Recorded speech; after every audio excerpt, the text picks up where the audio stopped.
aiutarti a sostenere la tua attività a tariffe davvero straordinarie. Informati, vedrai che si può fare. Mandaci una mail all'indirizzo spot@radiopadania.net. Con Radio Padania si può fare. Eccoci qua, di nuovo tutti insieme. Allora siamo sempre io, il buon Dario e la buona Vale. Anche a quest'ora qua ci ritroviamo tutti insieme. Sentite, io vi voglio soltanto dire che abbiamo un combattente in diretta. È un ospite inaspettato, ma che mi fa sempre piacere sentir parlare, e so che anche i ragazzi che sono qui con me lo approveranno e lo apprezzeranno moltissimo. Io vi ricordo che se volete potete chiamare lo 0266203529 e abbiamo in diretta con noi un combattente vero, Mario Borghezio. Ciao Mario. Ciao, buona Padania a tutti. Buona serata. Ciao Mario. Senti, io parto subito col dunque. Ti abbiamo recuperato un pochettino in extremis e perdonaci se ti abbiamo disturbato. Io vorrei chiederti, tu hai un gran fiuto per le previsioni politiche. Uno dei tuoi meriti, una delle cose che si leggono più di te su internet è che tu hai sempre avuto una certa preveggenza su quello che sarebbe successo nel nostro paese. Tu come vedi questo nuovo governo che deve nascere a poco? Io lo vedo come una grande occasione per sfatare il mito che ancora resiste presso milioni di persone che si illudono nel considerare certi vecchi partiti come quelli che daranno vita a questa nuova coalizione, ovviamente se riusciranno, di voler cambiare le cose, di voler governare con un minimo di serietà e fare gli interessi almeno di alcune categorie. Vedendoli alla prova, cioè stando separati questi grillini e questi piddini sono negativi, uniti sono un disastro. Certo. E quindi questo mi rende sostanzialmente molto ottimista, perché indubbiamente la formazione di questo governo, che altra giustificazione non ha se non di voler salvaguardare poltrone, interessi, carriere, presidenze e magari anche, come tutti ben sappiamo, una serie infinita di nomine che sono a scadere, di nomine governative, e l'amore per le poltrone, non certo l'amore per il nostro popolo o il desiderio di fare veramente quei cambiamenti che sono così necessari al paese. E certo. Quindi sarà un disastro, e questo convincerà i molti che erano ancora incerti a scegliere l'unica via del cambiamento, che è quella targata a Salvini. Certo. E quindi per la Lega si profila un futuro di ultima speranza, di ultima thule, e questo non può che rallegrarci, visto che sono ormai molti decenni che aspettiamo il momento in cui gli italiani finalmente capiscano. Io penso che soprattutto qui da noi al nord le idee siano ormai chiare, siamo già straordinaria maggioranza, altissima maggioranza, e questo le soluzioni che noi abbiamo preconizzato non si ferma. Abbiamo qualche piccolissimo problema tecnico con l'audio, perché Mario è in macchina, quindi ti sentiamo e ti perdiamo. Io non so se è ancora in linea. Roby? No, niente, l'abbiamo perso. Comunque abbiamo un ascoltatore che forse voleva fare una domanda a Borghezio, ma lo mandiamo già subito e poi gliela riferiremo. Pronto, chi parla?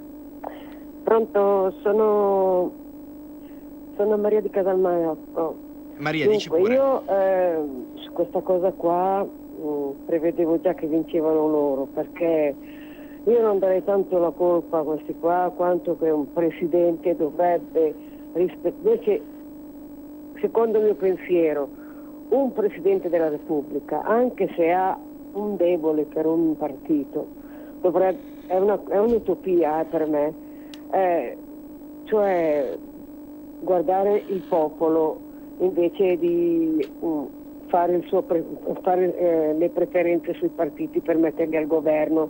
Vorrebbe il bene del popolo e del paese. Ecco, io penso che deve essere imparziale, cioè avendo visto questi anni, questo anno qua, qualcosa che migliorava nel paese, doveva guardare al paese, non a chi vorrebbe andare su per scansare Salvini. Poi quello che mi preoccupa di più è il fatto che la prima cosa loro vanno su perché vogliono cancellare Salvini da tutto quello che si può essere, ad esempio cambiando la legge elettorale, così almeno quello non so se ha altre chance per vincere. Certo. Datemi una risposta per piacere, grazie. Vale. È ovvio che un Presidente della Repubblica in teoria dovrebbe essere una figura imparziale, ma c'è abbastanza evidente che questa imparzialità io non l'ho vista. Per cui ci troviamo in una situazione di grande anomalia istituzionale. Certo, abbiamo ripreso il contatto con Mario. Mario, eccoci. Sì, dicevo in conclusione che il forte vento della storia che spinge prepotentemente, per dire la verità, non solo in Italia, verso la realizzazione dei nostri sogni, dei nostri obiettivi, quello di restituire al popolo la sua sovranità e quindi preservare la nostra identità minacciata. Pensate alle prime avvisaglie di ripresa degli sbarchi, degli immigrati, dell'invasione, eccetera. Non lo possono fermare con le alchimie, i vecchi metodi della politica di un tempo. Non si illudano, anche se evidentemente ci sono delle forze molto cospicue che cercano di spararci la strada, ma tutto quello che cercheranno di fare questi vergognosi inciuci non fanno che spianarci la strada, perché faranno capire anche ai più ottusi, anche quelli che hanno gli occhi foderati di salame, che questi inciuci, queste non soluzioni appartengono alla vecchia politica e sono l'esatto opposto di quello che ci vuole per rinnovare il paese e ridare fiato all'economia, ridare speranza ai giovani, ridare voglia di fare, di produrre, di investire, di fare impresa. Borghezio, E quindi... mi perdoni, una domanda. Lei ha fatto menzione ai giovani. Leggevo oggi su un quotidiano il paradosso per cui siamo in carenza di personale medico, eppure sono rimasti i numeri chiusi presso le facoltà di medicina. Questa è una situazione insomma, che già si prospetta da qualche anno e che vede i ragazzi, quelli più benestanti, fuggire all'estero per studiare medicina e quelli meno benestanti a rinunciare a una laurea e a lasciare noi italiani sprovvisti di personale medico negli ospedali. Quindi che futuro si prospetta per i giovani? Ma io penso che sia questo uno degli argomenti che maggiormente dovrebbero spingere al cambiamento. Siamo nelle mani di una vecchia politica, di vecchi potentati, come ha detto giustamente la nostra ascoltatrice. Sembra che ci siano state delle scelte dettate da chi non vuole fare gli interessi della stragrande maggioranza degli italiani e favorire invece i soliti ambienti, i soliti privilegiati. Noi dobbiamo urgentemente ridare le chiavi del potere al popolo e questo è un obiettivo politico che ormai questa Lega ha evidenziato e ha cristallizzato in maniera così semplice e chiara da essere comprensibile ormai a tutti. Io penso che quest'ultima negativa esperienza di questo inciuccio veramente vergognoso di potere aprirà definitivamente gli occhi alla parte sana del paese, a quella parte del paese sana che ancora gli occhi non li aveva aperti. Mario, permettimi una considerazione. Nello scorso mese avevo intervistato sia Attilio Fontana che Luca Zaia e pure Stefano Bonaccini, che si erano detti determinati sul raggiungimento di un'autonomia per le loro regioni. Ho una domanda: nei punti programmatici del neogoverno giallorosso si parla di autonomia, ma secondo te la garantiranno mai? Ma noi conosciamo ormai molto bene da vecchia data il modus, non solo operandi, ma anche la filosofia profonda di questa parte della vecchia politica. Sono costituzionalmente ostili a ogni concetto di preservazione dell'autonomia, dell'identità. È come, vedete, è come chiedere, non so, a un truffatore di diventare una persona corretta e reale. Cioè non è immaginabile che queste soluzioni siano concordabili, ottenibili attraverso queste forze politiche che sono direi storicamente contrapposte a questa nostra visione. Quindi io penso che questa dell'autonomia sia una delle cartine di tornasole che devono far capire alla gente, che tra l'altro milioni e milioni di persone hanno votato e pensavano di aver deciso questa volta, almeno per quanto riguarda le due grandi regioni leader della battaglia per la libertà e per il federalismo, che sono Lombardia e Veneto. Ma c'è ormai una parte preponderante del paese che è su questa linea, e quindi questo dimostra quanto sia lontano questo nuovo potere dal sentire profondo delle nostre genti. Certo. Io poi personalmente, come voi sapete, sono rimasto da un punto di vista ideale fermamente convinto della necessità, da buon allievo del professor Miglio, modesto allievo del professor Miglio, che tanto ha speso per insegnarci, indicarci la strada, che sia importantissima l'autodeterminazione del Nord, importantissima, e che tra l'altro questa soluzione non potrebbe avere altro risultato se non quello di incentivare anche le altre aree del paese a svincolarsi da questa situazione, diciamo, di inferiorità a cui viene relegato per esempio il Sud dal centralismo statalista. Certo. Il centralismo statalista fa i vantaggi solo di una pletora di burocrati e di potentati che speculano sulle diversità, sui bisogni delle nostre genti e così via. Cioè, la storia dell'unificazione del paese dal 1861 ad adesso è la dimostrazione del fallimento della soluzione centralista, e finché non si scardina questi gangli che soffocano il paese non riprenderà mai a respirare, a dare forza a tutte le sue potenzialità. Noi conosciamo meglio come vecchi leghisti, diciamo leghisti del Nord, le potenzialità del nostro Nord, ma i nuovi leghisti del Sud conoscono bene le potenzialità del Sud e hanno capito alla perfezione quanto sarebbe importante anche per loro potersi autodeterminare. Certo. Ma la domanda semplice è: chi ha interesse? Chi è che fa il gioco contrario? Ecco, sembra a questa domanda c'è una risposta molto precisa: quelli che vogliono questo governo. Esatto. A proposito, Mario, perdonami, ma abbiamo un ascoltatore in diretta. Lo vediamo un attimo. Pronto, chi parla? Pronto, ciao a tutti, ciao Mario in piemontese, ciao. Ciao Carlo, saluto ben volete. Piemontese.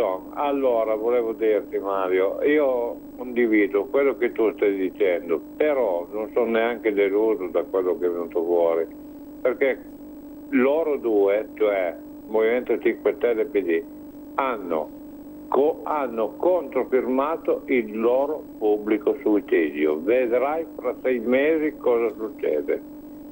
Io ho la mia convinzione, l'ho detto già prima, Matteo ha fatto l'operazione più bella che poteva fare, adesso stanno andando verso il loro suicidio politico e vedrai che ci stanno arrivando, perché non potranno mai ma io dico, metti che nasca un governo fra 10 giorni, 5 giorni, non voglio discutere, però dopo 20 giorni deve che è saltato per aria, perché sono già pronti fuori per ognuno tirare al suo mulino.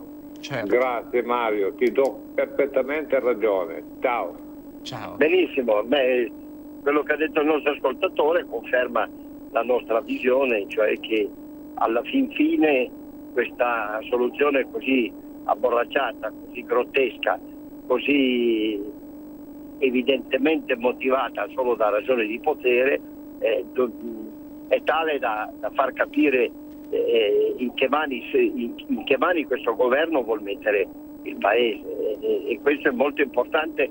Anche la funzione di chi, come questa, attraverso la nostra cara Radio Padania, fa anche opera di chiarificazione, perché c'è molta gente che si fa condizionare da quello che dicono i soliti controinformatori dei grandi mezzi radiotelevisivi e della carta stampata, che non vedevano l'ora di poter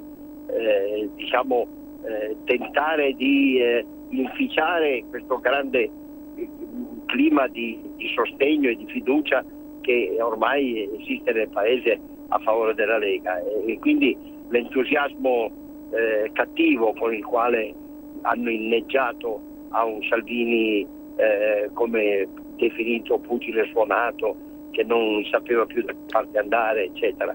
In realtà quello che appare come un pugile suonato oggi semmai è il nostro popolo, che si rende conto che nemmeno votando, pensiamo a quelli che hanno votato per l'autonomia, nemmeno votando e riuscendo a dare il sostegno ad una decisione che, voglio dire, il paese, noi leghisti aspettiamo da decenni, che è quella almeno di un briciolo di autonomia, se non della piena libertà dallo Stato centralista. Voi capite benissimo che delusione da parte di queste persone è più che motivabile, ma noi dobbiamo fare opera di chiarificazione e anche di sostegno morale alla gente, che non si deve deludere e deve rimanere convinta del fatto che le nostre buone ragioni, giorno dopo giorno, anche grazie a questi spettacoli indecorosi della politica romana, ci consentono di riprendere con forza la nostra battaglia, perché si tratta di dare la spallata finale. Certo. E io sono perfettamente convinto che queste porcherie che stanno facendo, anche purtroppo avallate da chi dovrebbe invece garantire i diritti dei cittadini italiani che hanno votato in un certo modo, e che invece secondo me, sbagliando pesantemente, sta consentendo questo esito veramente indecente della crisi.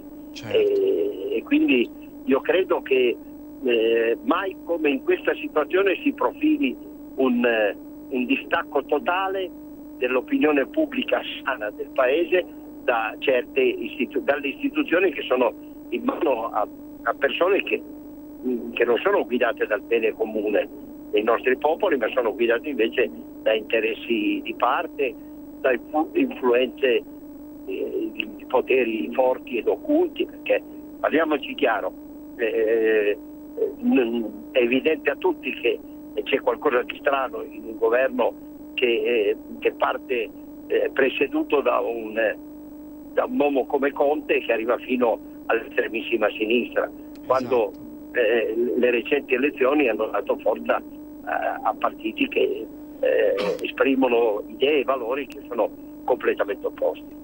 Vedremo cosa succederà nei prossimi mesi. Io, Mario, ti lancio una mia impressione. Io sono sicuro che se non nel breve tempo, ma sicuramente nel breve futuro, il vento della libertà soffierà nella direzione giusta. Mario, noi siamo arrivati alla fine del nostro tempo e ti dobbiamo salutare. Volevo anche dare un grande appuntamento a Pontina per il 15, dove verrà distribuito dalla nostra fondazione la rivista Idee per l'Europa dei Popoli, che riprende le sue pubblicazioni anche col cartaceo, per dare forza alle nostre idee, alla nostra Lega in questo momento decisivo, e ovviamente sempre gratuita, e quindi anche attraverso Radio Padania chi voglia riceverla ne chiede a copia a Radio Padania, copia o più copie, e chi la vuole ricevere direttamente via mail può scrivere alla mail della fondazione, che è Europa dei Popoli @libero.it. Perfetto. Buona Padania a tutti. Grazie, sempre Mario. sempre duri, mai arresi fino alla libertà. Ciao Mario, grazie mille. Ciao ragazzi. Ringraziamo Mario Borghezio per il tempo che ci ha dedicato. Noi siamo arrivati, è la fine. Io non so voi, ma inizio ad avere anche una certa fame. C'è Giulio dalla regia che si sta addirittura mangiando. Roberto. Scusatemi, Giulio ieri, oggi Roberto, perdonatemi, ho un piccolo lapsus freudiano. Dovuto perché anche si alla assomigliano, guida. è il capello che manca. No, non si assomiglia. No, per zero. L'ho buttata sul capello, ma non c'entrano l'uno con l'altro. Però vabbè, una stanchezza. Allora, ci salutiamo. Per stasera abbiamo finito qua e andiamo tutti a mangiarci un bel risotto con lo sbus. Ciao ragazzi, ci rivediamo buona serata a domani con degli tutti. ospiti importantissimi. A presto. Avete ascoltato Filo Diretto. Messaggio per tutti gli imprenditori, gli artigiani, i commercianti, i liberi professionisti. Hai un'attività? Dei prodotti da promuovere? Prova la pubblicità sulla nostra radio. Radio Padania ha preparato per te una grande promozione